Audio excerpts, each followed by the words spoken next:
Entrevista Venevisión. Líder en opinión. Por tu canal independiente, Venevisión. Muchísimas gracias por acompañarnos en Entrevista Venevisión. Ya estamos listos para iniciar nuestra conversación con el invitado del día de hoy. Él es Luis Vicente León, presidente de Data Análisis. Gracias por acompañarnos. Encantado siempre. Siempre es muy interesante escuchar su visión acerca de lo que ocurre en el país y sobre todo de los escenarios que se pueden percibir. La pregunta que muchos venezolanos comienzan haciéndose cada día es: ¿dónde estamos parados? ¿Cuál es la realidad hoy del gobierno y cuál es la realidad de la oposición venezolana? Sí. Bueno, quizás tenemos que verla desde varias aristas. ¿Dónde estamos? Estamos en un conflicto de poderes. Esa es la definición en ciencias políticas de lo que tú estás viendo. El Ejecutivo enfrentado al Legislativo. El Ejecutivo con un montón de instituciones, digamos, que controla, que tiene, que responden básicamente a tanto a su planteamiento como a su poder, y la Asamblea Nacional de Venezuela, que es el poder legislativo, elegido también elegido por el pueblo, que ha retado ese poder ejecutivo, que dice que es ilegítimo, y que ha nombrado a su presidente de la Asamblea como un presidente encargado de Venezuela, desconociendo la autoridad del presidente que tiene el control territorial del país, que es Maduro. Esa es la situación. En un conflicto, ¿qué es un conflicto de poderes? Pues un conflicto de poderes es cuando las partes del país se enfrentan y alguno tiene que ganar o quiere ganar. En un conflicto de poderes tradicional, normal, ¿cómo se dirime ese conflicto? El conflicto se dirime a través de las instituciones. Hay instituciones que deberían funcionar, de manera intermediar, neutral, de manera objetiva, de manera de respetar absolutamente la Constitución, y esas instituciones en las que debería confiar el país resuelven el conflicto a favor de quien eventualmente tenga la razón. Eso es, en un país democrático normal, eso es lo que está ocurriendo. Pero ¿qué ocurre aquí? Que no hay instituciones que sean respetadas por las partes. No estoy ni siquiera en este momento calificándolo, no quiero entrar a establecer mi opinión, sino una descripción del problema. Las instituciones controladas por el chavismo son absolutamente desconocidas y catalogadas de ilegítimas por la oposición. Y las instituciones opositoras son desconocidas y atacadas por el gobierno y la revolución. Por lo tanto, si no hay instituciones que intermedien, ¿cómo se resuelve un conflicto de poderes? Se pierde el tema de quién tiene la verdad, la legitimidad, y eso no importa. En un conflicto de poderes sin instituciones intermediarias se resuelve por la fuerza, se resuelve en la batalla, es una guerra. Entonces, al ser una guerra, tú lo que estás viendo en este momento es la secuencia de batallas que se están peleando en ese conflicto de poderes. Lo que pasa es que mucha gente cree que cada batalla es una batalla final. Es decir, por ejemplo, el 23 de enero, fechas límites, el 23 de febrero, hablar el de fechas concierto, límites, son hitos. Y al presentarla como un hito, ¿qué ocurre? Que tú estás diciendo que esa batalla es la batalla final en la cual tú vas a obtener el final de esa historia. ¿Cuál es el final de la historia para la oposición? La salida de Maduro del poder. Ese es el objetivo. Si cada batalla se la plantea como final, primero, cuando no es final la batalla, y la mayoría de las batallas en una guerra no son finales, tú vas acumulando frustraciones. Porque si tú lo que crees es que tú saliste a Cúcuta y ibas a sacar a Maduro, luego ibas a ir al Grupo de Lima y ibas a sacar a Maduro, luego te reúnes con Estados Unidos y viene una invasión militar y con eso sacas a Maduro, o luego sacas al preso político, por cierto, más conocido del mundo en este momento, que es Leopoldo López, y provocas, digamos, un proceso en el cual probablemente estaban involucrados algunos actores de la Fuerza Armada, y entonces sientes que el final de esa historia tenía que ser la salida de Maduro. Bueno, ¿acumulas qué? Acumulas frustración, ¿sí? Porque cada una de esas batallas podía ser muy importante, y en algunas de ellas la oposición ha tenido éxitos significativos, en otras el gobierno ha tenido éxitos significativos. Pero resulta que tú escondes lo que ha ocurrido alrededor de la idea de que el único éxito posible es la salida de Maduro del poder. Entonces, si evaluamos, por ejemplo, el 30 De eso quería hablar, porque hace referencia a fechas límites y tal vez la más reciente y una de las que necesita ser de manera muy objetiva y racional ser analizada es qué pasó el 30 de abril. Y está hablando acerca de batallas que se libran en el índole de lo político. Luego vamos a hablar de las batallas en lo económico. ¿Qué pasó el 30 de abril? ¿Cuál es la conclusión? ¿Y quién ganó esa batalla políticamente hablando? Muy rápido. Lo que pasa es que la oposición plantea una nueva batalla y está en una lucha, en una guerra. Por lo tanto, claro que ella tiene que plantear batallas y también tiene que ser creativa, innovar. Por otro lado, estaba también tratando de sacar al preso político más importante, al líder, por cierto, el líder del partido del presidente encargado por la Asamblea Nacional. El presidente de la Asamblea Nacional es del partido Leopoldo López. ¿Qué hace? Bueno, hace una apuesta, es decir, una apuesta política.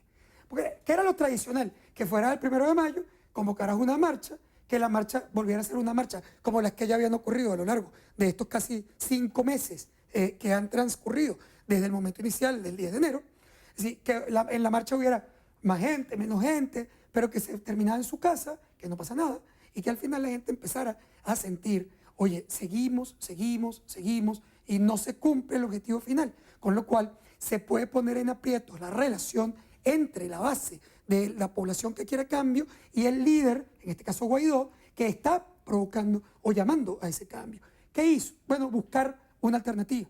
Probablemente se habían desarrollado algunos contactos. De hecho, hay algún contacto relevante, porque si no, Leopoldo López no hubiera podido salir de su casa y no le hubieran quitado el grillete. O sea, claro que hubo un contacto, una acción, un grupo de personas con poder interno dentro de la revolución que estaban dispuestos básicamente a buscar ese cambio. El tema es que ese hecho no significa necesariamente que tú hayas cambiado la mayoría o que tú controles el poder de fuego. Pero como controlabas una parte, como tenías una ayuda, tú sentiste, creo que la oposición, en este caso Guaidó, quien dirige las operaciones, siente que valía la pena jugar una apuesta nueva, que es poner en escena a ese líder liberado, con lo cual obviamente que generas un impacto y una sorpresa también para el gobierno. Además lo hicieron al frente de la Carlota, lo cual daba la impresión perceptual de que estaban dentro de la base militar. No era cierto, pero el perceptual era que estaban en una base militar. Está el preso político liberado y llamas a la gente a la calle a defender. ¿Qué estaba buscando? Un quiebre. Es decir, la búsqueda era que la gente saliera, que defendiera a su líder y que el sector militar probablemente empezara a mirar la posibilidad de fracturarse, porque, oye, ahí está el pueblo en la calle, hay unos actores tuyos que también se voltearon, mira cómo liberaron. Estabas, digamos, jugando, apostando políticamente a que eso generara todo un evento que culminara en la fractura o separación del sector militar del gobierno de Maduro. ¿Qué ocurrió? Bueno, que no pasó. Es decir, que no ocurrió lo que tú estabas, digamos, buscando. Por cierto, no quiere decir que es que sea bueno o que sea malo que lo busques. Tú en una pelea tú tratas muchas cosas. Algunas son exitosas y otras no son exitosas. Yo no las puedo calificar de buena o mala solamente por su resultado o el resultado que hayamos visto en un momento determinado. Pero la oposición estaba buscando alternativas. Lo que creo es que no funcionó, entre otras cosas, porque era obvio. Hace muy poco una periodista en Madrid me preguntaba por qué se volteó una cosa que estaba lista y por qué la oposición fracasa rotundamente ante ese evento. Las dos cosas son falsas. La primera es que no es verdad que se volteó nada, es que eso nunca estuvo cuajado. Tú estabas buscando cuajarlo, que es distinto. Y de nuevo, no estoy criticando, estoy describiendo. Tú estabas buscando que ese acto produjera la fractura, pero tú no tenías, pero tú no tenías esa fractura, tú no tenías la mayoría, tanto no la tenías que tú pusiste de vocero de una acción que era netamente militar, incluso cuando Estados Unidos dice que no funcionó, porque el ministro que estaba se volteó, que puede ser absolutamente otra estrategia también del adversario para debilitar o dividir internamente al chavismo. O sea, no sabemos si eso es verdad o no, pero lo que es interesante es que si tú tienes una acción que era claramente militar, si tú miras la historia, ninguna acción militar tiene como vocero un civil. Por lo tanto, que Guaidó hablara por los militares, ya te decía que había un problema. Y lo segundo es que los militares no se mostraran, porque cuando tú tienes la fuerza militar, se muestran automáticamente. ¿Para qué? Para decir, aquí está el poder de fuego, somos mayoría, pégate aquí. Ese es lo que tú mandas. Si no lo muestras, es porque no lo tienes. León, esa es la parte de lo político. Pero hablando de lo económico, el Ejecutivo tiene muchos desafíos por resolver en cuanto a la hiperinflación, a la falta de efectivo. Hay muchos temas que todavía están socavando la parte económica y que van de la mano con todos los eventos políticos que han ocurrido. Las mesas de dinero que a partir de hoy comienzan a operar, según lo anunció el Banco Central de Venezuela, ¿cuál es el impacto que va a tener si esto se puede interpretar como una flexibilización del control de cambio? De alguna manera, pudiéramos hablar de una dolarización implícita de la economía venezolana. Mira, económicamente estamos en el peor momento histórico de la economía venezolana en toda su época republicana. Nunca hemos tenido una crisis de esta magnitud.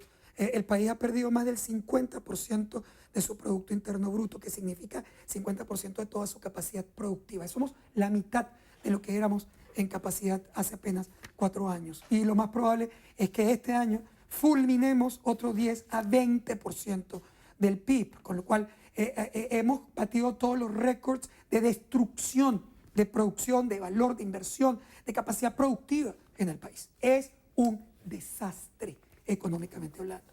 ¿Qué hace el gobierno? Intenta desesperadamente, el gobierno, cuando me refiero al gobierno, y eso es un tema importante, me estoy refiriendo al gobierno que tiene el control territorial de Venezuela, que es el gobierno Maduro, controla el territorio y controla las decisiones económicas. Quien libera o no libera es Maduro, no es Guaidó. Quien permite o no permite que entren mercancías importadas es Maduro, no es Guaidó. Por lo tanto, ese es el gobierno ejecutor. Lo llaman en inglés el acting government.